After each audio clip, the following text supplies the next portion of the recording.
Happy good day everyone. Hello, hello. Iluluto na yung ulo ko. Char, char. Happy lang.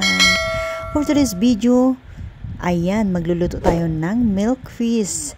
In Tagalog, bangus, bangus, bangus. And then, syempre, lagyan natin ng kamatis, onion, at syempre, lagyan natin ng 2 pirasong sili kasi kunti lang kasi mainit sa puwet. At syempre, ginger.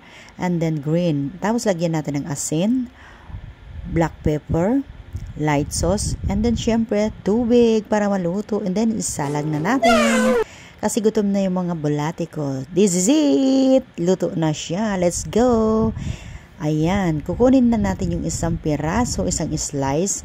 Kunin ko yung wow, ang sarap talaga ng tiyan ng bangus. Alam nyo ba, sa lahat ng isda ay ito lang ang kinakain ko. Ayan, kasi masarap yung tiyan niya kasi kagaya ko. Charot! Joke, joke. Ayan, kinsabay kindat sa mga viewers ko.